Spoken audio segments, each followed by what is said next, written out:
And I'm the Director of Strategic Planning for the Canadian Association of Wound Care. And it's my pleasure to welcome you to today's webcast on wound mapping, a guide to targeted debridement and wound healing courtesy of MolecuLight. To provide today's overview, we have Dr. Stefan Landis, who's a consulting internist wound physician within the Department of Hospital Medicine and Ambulatory Wound Clinic at the Guelph Hospital CCAC, and he will provide more details about his background.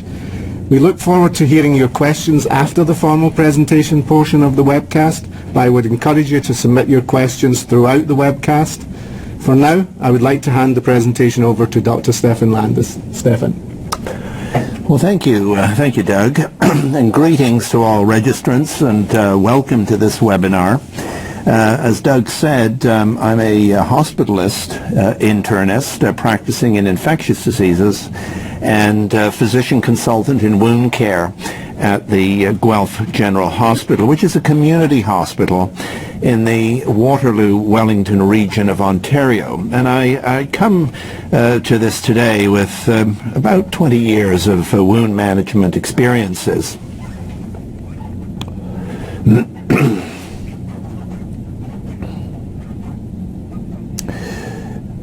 So I'd like to make several acknowledgments here to those agencies which are part of this presentation, which you can see on this slide. And I'd also like to initially start with several disclosures regarding this presentation, that I have some previous speakers' fees, and all photos presented here are taken with the patient's express consent. So I'd like to begin now by listing some of the objectives of this talk. And what I'd like to do is to introduce the concept of wound bed mapping, to show how microbial autofluorescence can be easily incorporated into bedside wound evaluation, and also to provide some objective assessments of wound infection and how the tool itself can be used for clinical decision making in real time. So firstly, what do we really mean by wound mapping? Well, this is a bedside assessment technique that images microbial distribution within and around a wound, linking it to patients' pain experiences and peri-wound temperature differences while tracking wound size over time. This assessment permits an objective, visual, and reproducible representation from which better treatment decision making can be made. Now I'd like to review the wound bed paradigm, which I'm sure all of you are familiar with. This is a tool for how we think about wound care these days. And the acronym DIME, or DIME, along with identifying and treating the cause, as well as client and culture-centered concerns, has produced a much more holistic approach to wound management. We see that digital technologies developed over the last several years have brought new tools to our bedside for wound evaluation. And we're now at a point where we can begin to incorporate these tools into wound assessment and decision making. So if we choose to do a quick Google search, we can see that there are really no shortage of wound care apps that allow documentation, wound visualization, and storage of clinical material. However, which ones are the most useful? Which ones integrate the process of assessment and management directly at the bedside? Here's another slide that I think you are no doubt familiar with. We know that the presence of bacteria within a wound is a constant threat to wound healing. We accept the concepts of contamination, colonization, critical colonization, and infection, which are used to describe those stages of bacterial involvement within a wound. At this point, I would say that to date, the term critical colonization has largely been looked upon as a conceptual term without any clear bedside clinical representation. We also recognize that biofilms are thought to play important roles as resident wound structures that allow microbes to survive within a wound. And you can see that each stage in progression going down that curve relates to, 1, the level of microbial load, 2, the ability of the microbe to cause disease, and of course 3, the host's ability to resist. So how the host reacts to bacterial activity is also a very important determinant of how a wound heals. Now here we can see an example of the observation that a 30% reduction in wound size at 4 weeks predicts healing at 12 weeks in diabetic and venous ulcers. This wound, you can see, has healed within a period of 8 weeks. So that is good success. Accurate bedside assessments of wound infection have created much debate within the wound care circles, and terms such as amount and character of exudate, presence of local edema, erythema, odor, increasing wound size and depth, have been some of the terms patched together to identify deep compartment infection, local wound infection, or critical colonization.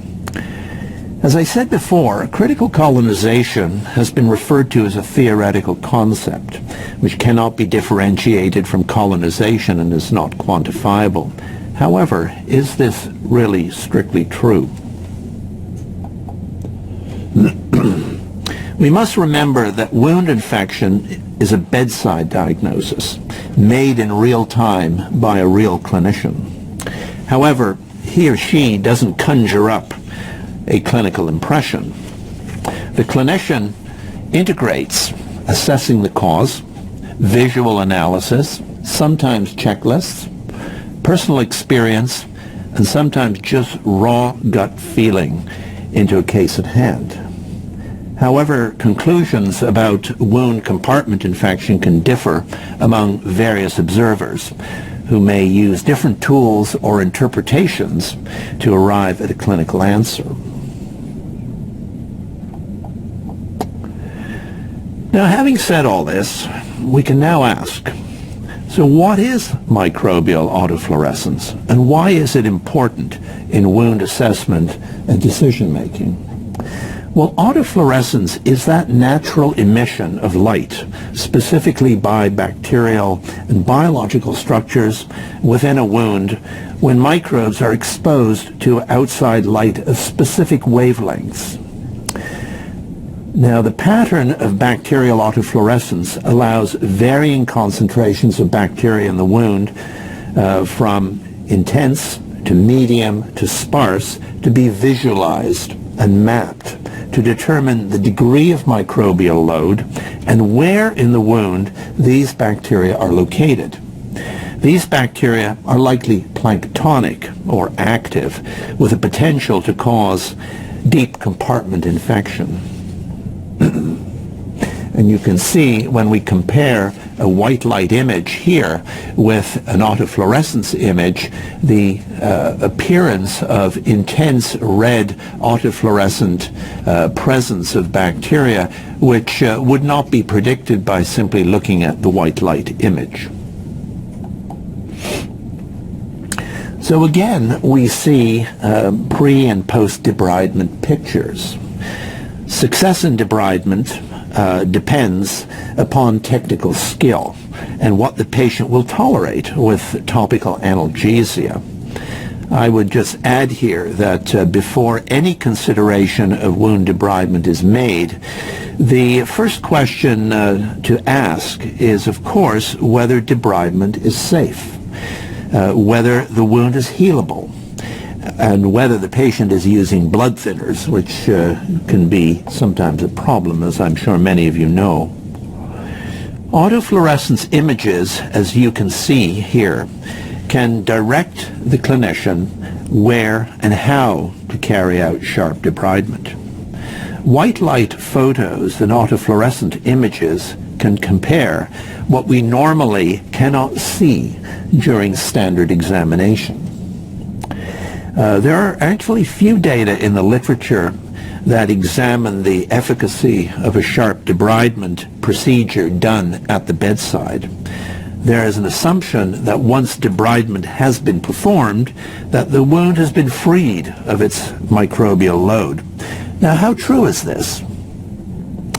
How successful are we at sharp debridement when we simply look at the images that we see at the bedside, really those images which are seen in white light photography here?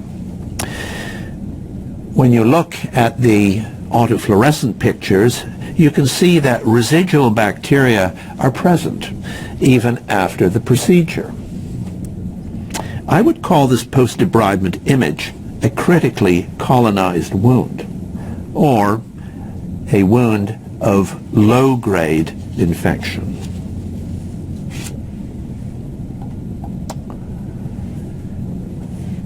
Now, we performed a short prospective pilot study at the Guelph General Hospital and the Guelph General CCAC clinic, which is housed under the same roof, using pre- and post-debridement autofluorescence of 60 wounds in 28 clinic patients with a range of underlying diagnoses. Interestingly, we reveal that even in expert hands, sharp surgical debridement removed less than half, or approximately 40%, of bacterial groups from the wounds, as seen on post-debridement autofluorescent imaging here. Bacteria were still present in an asymmetric distribution in the three-dimensional space of the wound.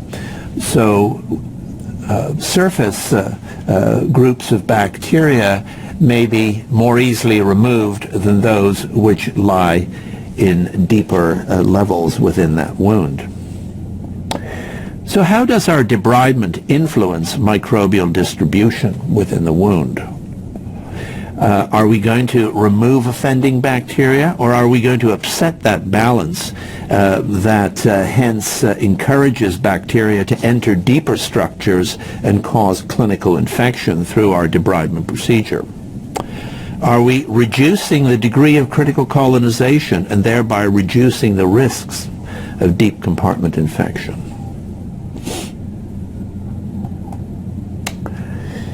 So the bedside handheld tool that performs the autofluorescence function is a modified miniature iPad that records white light images and emits a fluorescence beam to be recorded in autofluorescent imaging.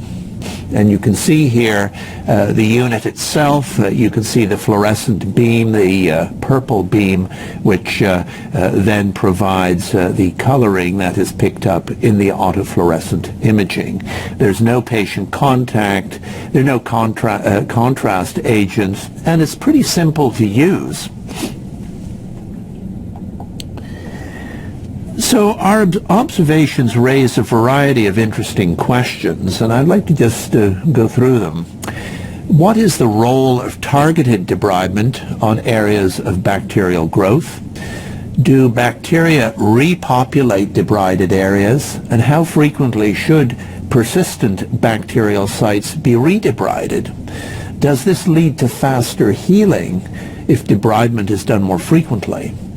Who gets systemic antibiotics? Who should get them? Or who should be treated with topical antiseptics only? And who does not require any antimicrobial dressings and could be managed with simpler dressings? How can patterns of autofluorescence be used to track and document clinical outcomes in an objective way? going to comment again on each of these. So, removing areas of microbial involvement reduces the overall microbial load. Bacteria, however, are present in a three-dimensional environment. So the results of post-debridement offer three possibilities. The wound post-debridement might be free of autofluorescence, or it may be unchanged, or it may even show more autofluorescence. And I would submit that unchanged or greater autofluorescence post-debridement suggests a clinical underestimation of the degree of critical colonization. And I'd like you to hold on to that thought as we go through. Without periodic debridement, bacteria do repopulate. And in this case of a diabetic ulcer, bacterial persistence is noted post-debridement. And these autofluorescent pictures are all post-debridement autofluorescent pictures taken over a several-week period. More frequent debridement, say once weekly or every 2 weeks, likely pushes critical colonization in the direction of more rapid microbial load reduction. Although with pressure offloading and local dressings, a reduction in wound size can be achieved. And targeting the debridement to reduce post-debridement autofluorescence is really desirable. So autofluorescence objectively shows patterns of low microbial load or critical colonization. And you can see that even over this period of time, the wound is getting smaller, but the persistence of bacteria around the edges is ongoing. So who should get systemic antibiotics? Well, we believe that wound mapping, when combined with other objective bedside techniques, can stratify and improve clinical decision-making. Here are two separate wounds in the same patient, one on the left leg and one on the right. In addition to wound mapping, measuring and documenting peri-wound temperature is important. And a difference of at least 3 degrees Fahrenheit around the wound or when compared to a contralateral anatomical site suggests a deep compartment involvement, with a likelihood ratio probably of at least 8. And using an inexpensive thermal camera attached to an iPhone, a simple available device, precise readings of 0.1 degree Fahrenheit can be made and digitally documented. It is important to realize that deep compartment infections may start with asymmetrical extensions from a wound edge, which can be measured through autofluorescence. So measuring temperatures around the wound is also important. Interestingly enough, here we see a 3-degree temperature difference between both legs, and this patient received a 10-day course of antibiotics because of that 3-degree temperature difference. Changes in pain perception, as measured by just a simple question to the patient, such as, has your pain increased significantly recently? Or have you had to increase your pain medication? Can be very important. And a change in pain pattern also has a high likelihood ratio, probably in excess of 15, for deep compartment infection. So these are two bedside evaluations in addition to wound mapping, which can determine which patients require treatment with systemic agents for deep compartment infection and which ulcers may not. Diabetic patients with probed bone likely all require systemic antibiotics and debridement, but only if deemed healable. All patients with demonstrable autofluorescence will require dressings with some antiseptic capacity.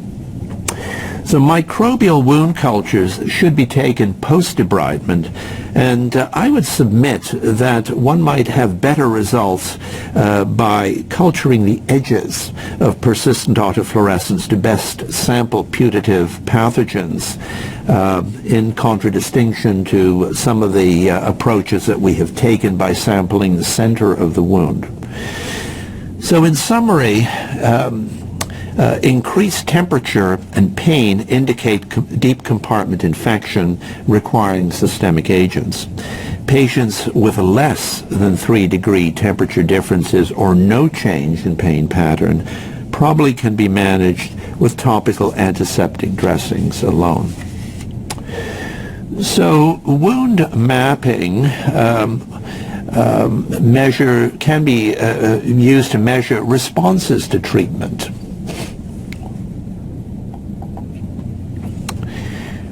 In this slide, wound size, area, and depth dimensions, including probing to bone, are made by a novel iPhone software application. And here, these measurements quickly establish baseline and follow-up wound depths and computed areas to objectively record and document changes in depths of 1 millimeter up to 1 millimeter and areas less than 0.1 centimeters squared. So here the patient required debridement and a course of antibiotics 2 weeks into the assessment and responded rapidly. And here we can see improvement in size as evidenced by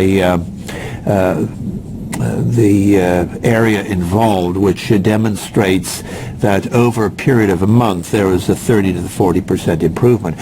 What I have not shown here to lessen the degree of a busy slide is progressive improvement in autofluorescence as well.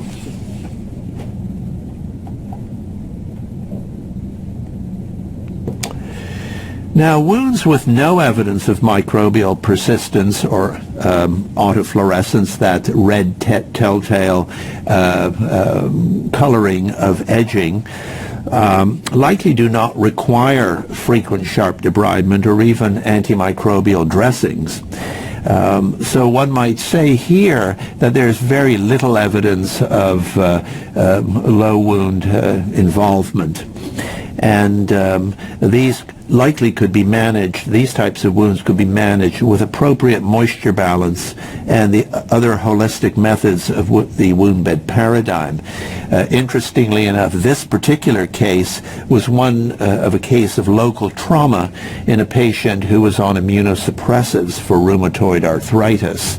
And the degree of immunosuppression likely did not produce much in the way of healing over this month's period.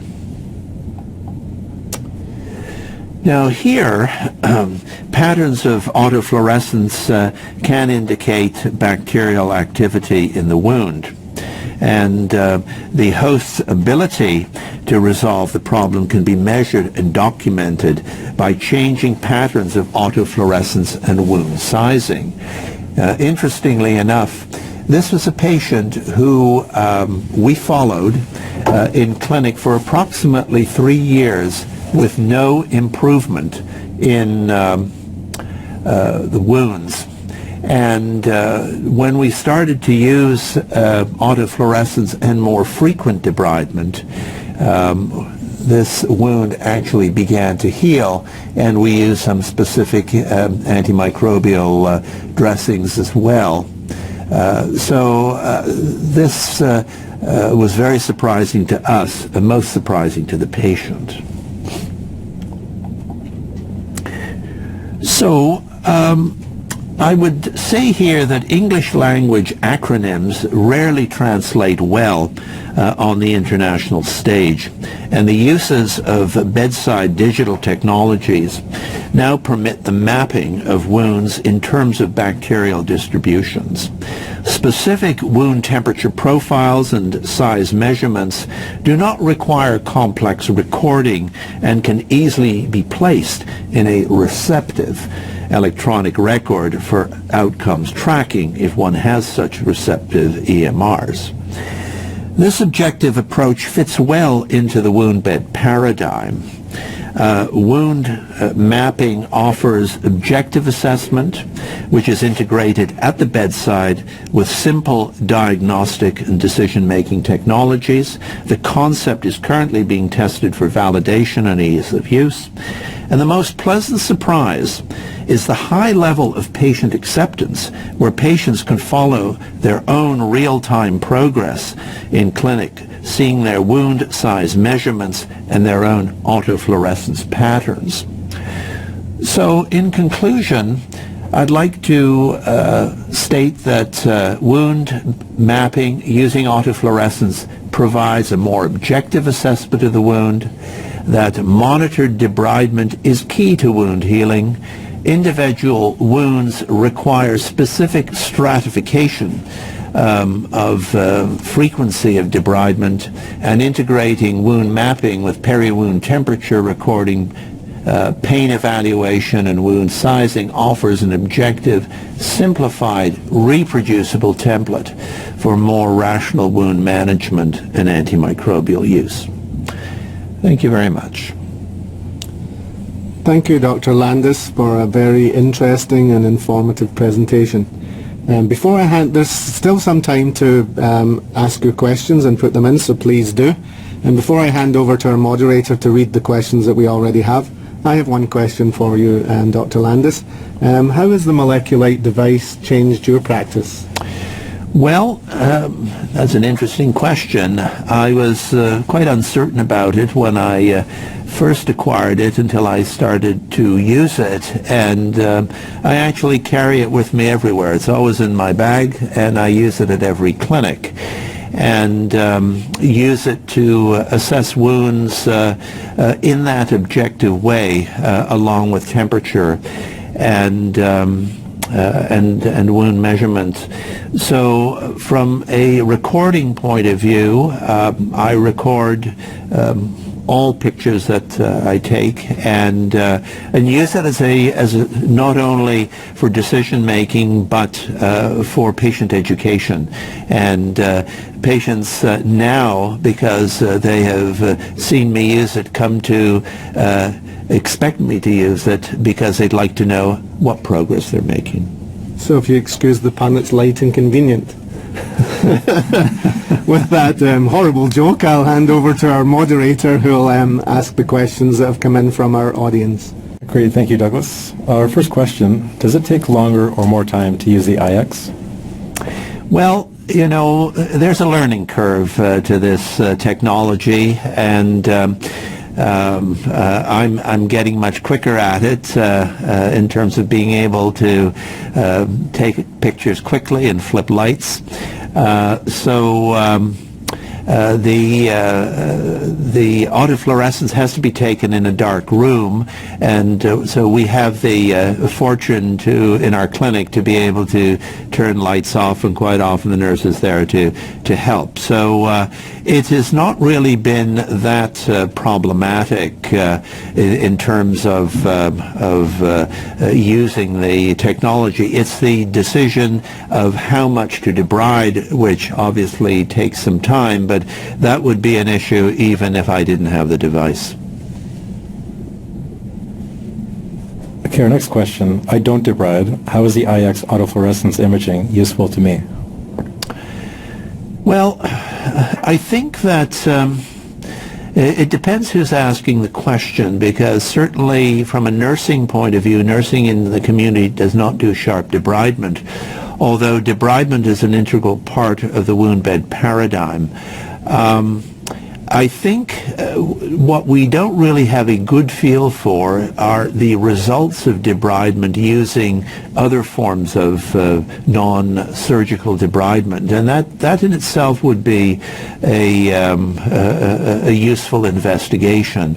I find that because I have access to it, I use it frequently, and my results tend to be a little quicker. But certainly, even post-debridement, we would be using dressings that might provide some autolytic debridement, some antimicrobial activity, that sort of thing. Is the temperature of the wound bed as useful as the peri-wound temp?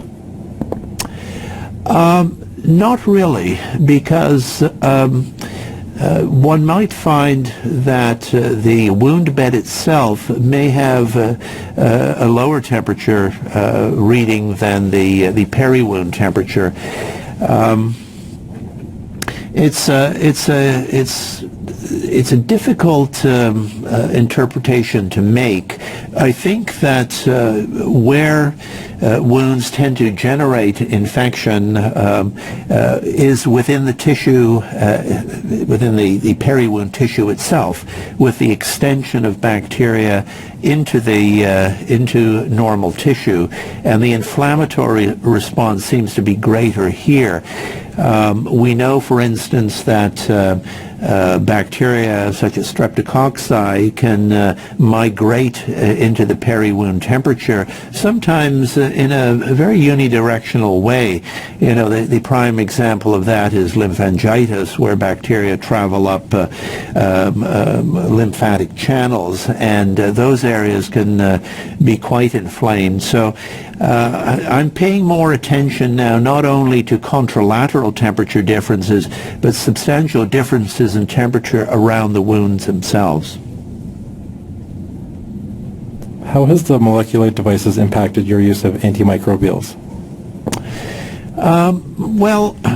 I use it as not a sole device in that decision making, but certainly those patients who will have, say, a fairly high microbial autofluorescence pattern, as evidenced by either intense color or less intense color, I am certainly more careful and more consistent in measuring temperatures around those areas of the wound, and also determining whether the pain profile that the patient experiences has changed.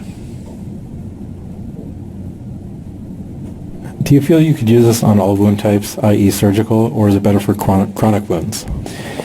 Well, I think that you probably could use it on acute wounds, although acute wounds, tend to follow the old Galen dictum of rubor, tumor, calor, and dolor. So in the acute wounds, you tend to see those bedside items that are suggestive of infection. In chronic wounds, though, those clinical bedside parameters are not very useful, and this has been looked at in the literature in the past. So I think its use primarily in chronic wounds might be greater, but I don't really know the full answer to that question. That's only my personal hypothesis. Could you elaborate on the method of debridement that you used? Do you see a role for it with healthcare professionals who cannot debride in this way? Well, I think that, sharp debridement has an important role in wound bed management, and I mean, if I recall the various phone calls that I get from community nurses who will tell me that, yes, this patient needs debridement. They need their wounds cleaned up. And I might say, well, can you take just the edge of a forceps and do some preparation in the community setting? They may or may not be able to do that. But quite often, if a nurse is saying that the wounds are looking worse, there's more pain, there's some odor, that wound needs to be surgically debrided. It needs to be cleaned. Unfortunately, that service is a limited resource where I am. Did you track any cost outcomes? If yes, which ones, and what were the outcomes? I'm sorry, I didn't hear that. Did you track any cost outcomes? If yes, which ones, and what were the outcomes?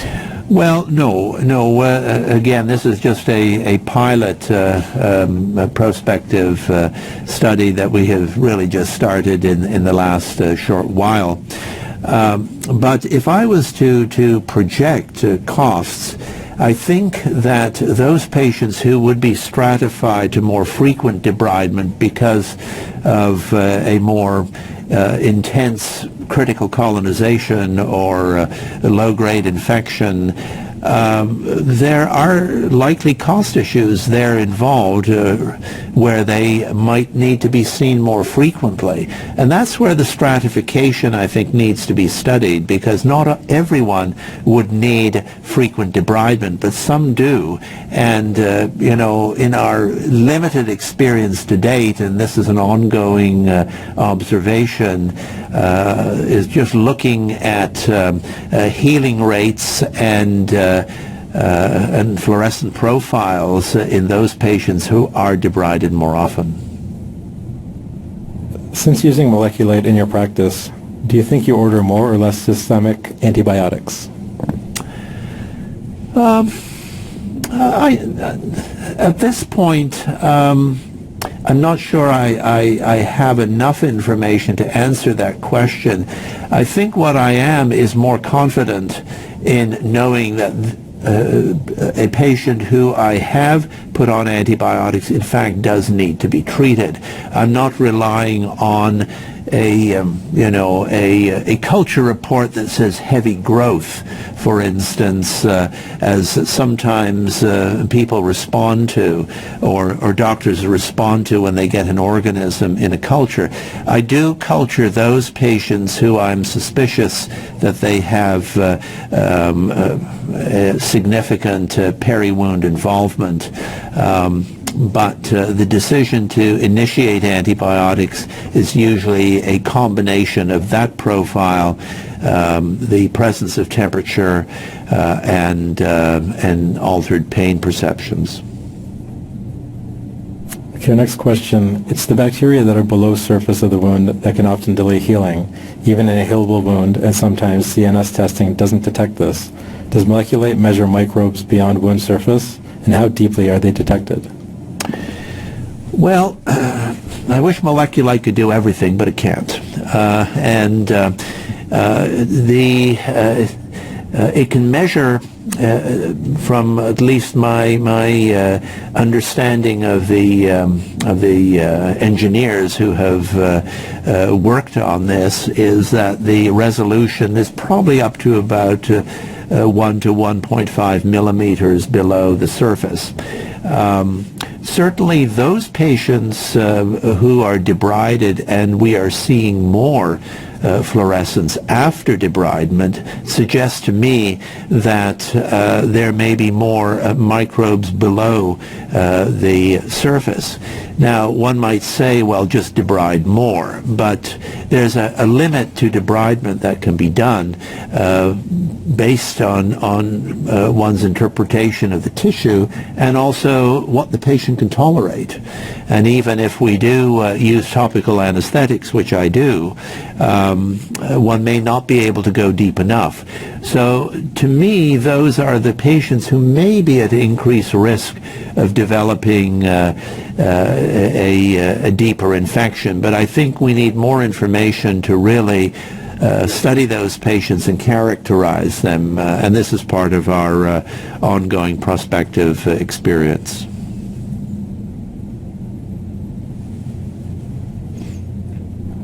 How have you been able to adapt your practice to be able to bring patients back to clinic more frequently and do more frequent debridement? How do I adapt my practice? Well, the Guelph General Hospital has a slight peculiarity. It has a community CCAC clinic on one side of the lobby and the hospital ambulatory care on the other side of the lobby. And the CCAC clinic is much easier to arrange follow-up because I'm not sharing resources. On the other side of the hospital, I share resources.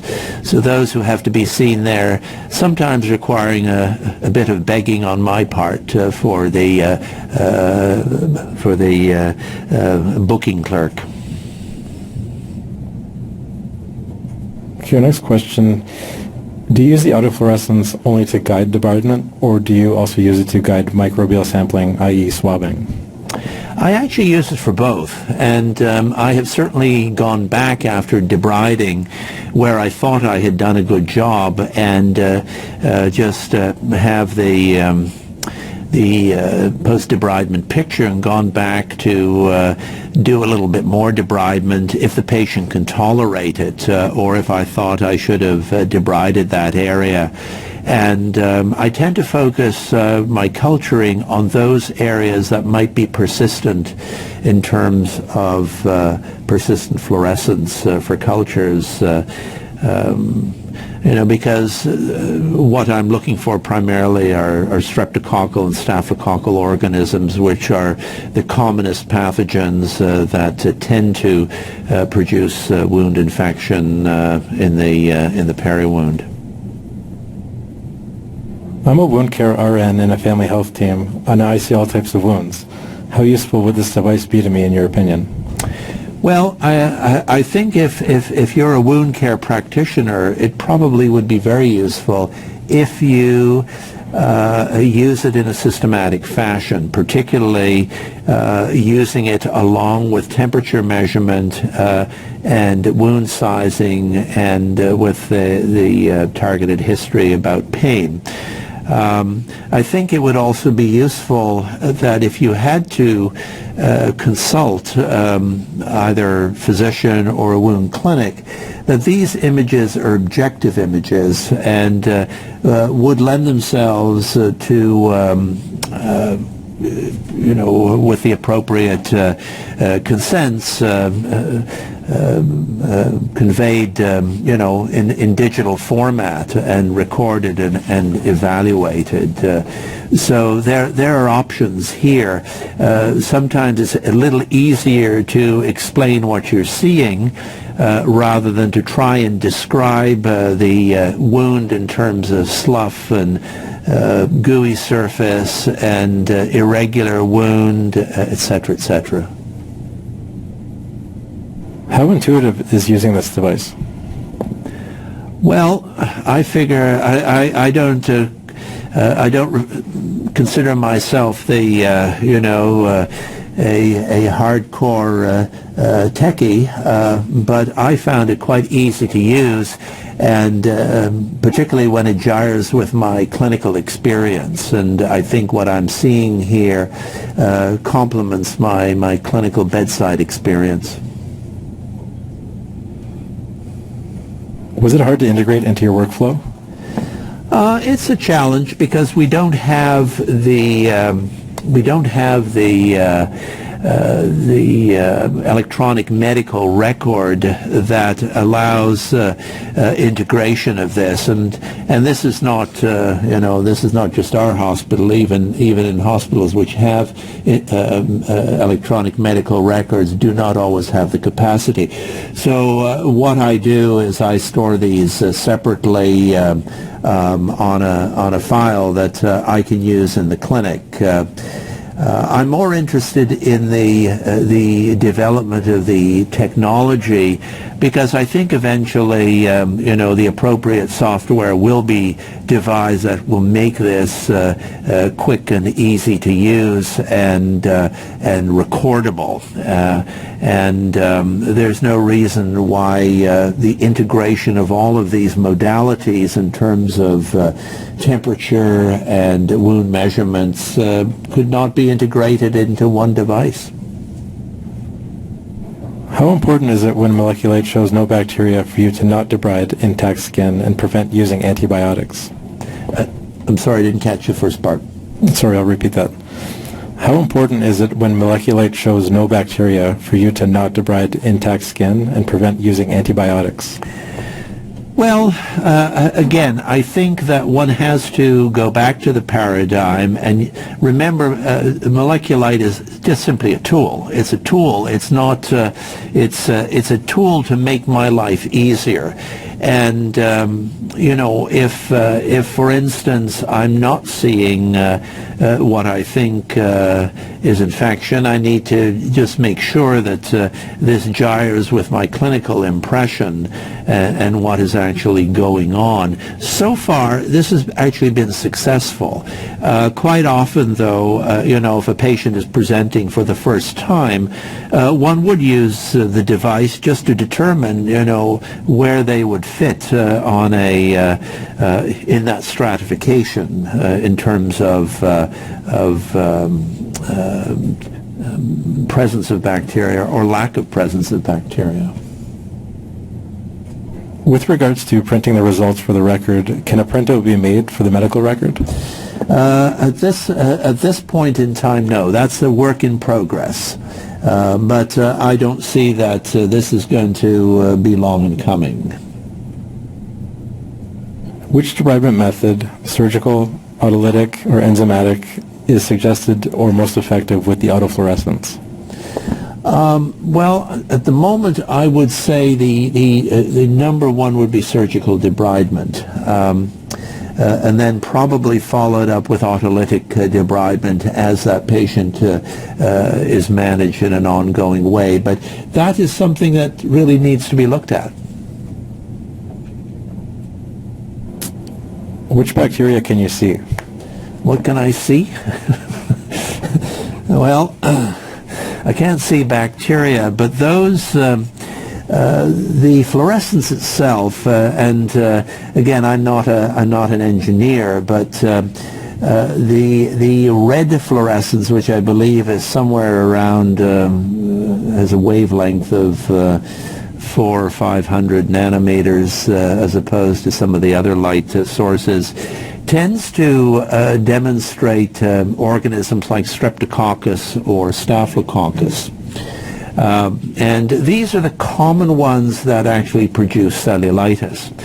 Now, Pseudomonas aeruginosa can be visualized. It fluoresces. It's their polyverdins and pyocyanins that fluoresce, and that tends to be a blue-green fluorescence, and that actually may be present in the basis of wounds. But Pseudomonas aeruginosa rarely produces the typical cellulitis in diabetic or venous ulcer hosts. Its complications tend to be in much more immunocompromised patients and usually presents in a different fashion. Do you think your patient's wounds healed faster using the IX? Well, I mean, we certainly have had patients who have started to heal, I think only because how we use the technology has made changes in our decision making. So for instance, if I'm seeing somebody who's got a lot of autofluorescence, I'm more likely to bring them back sooner and reevaluate them and stratify them that way. And I think that this is probably the key. I think recognizing those who require systemic antibiotics to get them to the next step of wound improvement and debridement and reevaluation with immunofluorescence and the temperature and the size measurement is important. It's nice to see when all of these technologies are congruent, because then you know that you're on the right track. All right, thank you. I'm just going to remind everyone online that they can continue to submit their questions for the next few minutes. If they want to go to the speech bubble icon located in the lower right corner of the web player, they can submit them through there, and if they can take 1 or 2 minutes to complete the evaluation polls in the pie chart icon, it would be greatly appreciated. But for now, I'm going to pass it back to Doug. Okay, well, as having the privilege of chair, I had the first question of the session. I'd like to ask another question. Listening to the presentation and also listening to the questions that came in, do you think this technology would have a place in the earlier detection of impending surgical site infections? I think that good monitoring for surgical site infections is obviously important. I think where there are more complex wounds which are not healing, it might do. But I have not used the technology in that setting. But I think it's certainly worth investigating. Okay, thank you. So on behalf of the Ontario Hospital Association and the CAWC, I would like to thank you, Dr. Landis, for your presentation, and I would always like to thank you, our audience, for your questions. We hope that this webcast has provided you with a sufficient overview of wound bed mapping, demonstrated how microbial autofluorescence can be easily incorporated into bedside wound evaluation, and provided an objective assessment of wound infections and how the tool can be used for clinical decision making in real life. As mentioned by our moderator, I would encourage you to complete the online polling questions. For more wound care resources, you can go to cawc.net. To get notifications on wound care programs, notifications of our open access publications, please contact CAWC at info@cawc.net. If you've not had a chance yet, I hope you enjoy the rest of your day and the rest of your evening.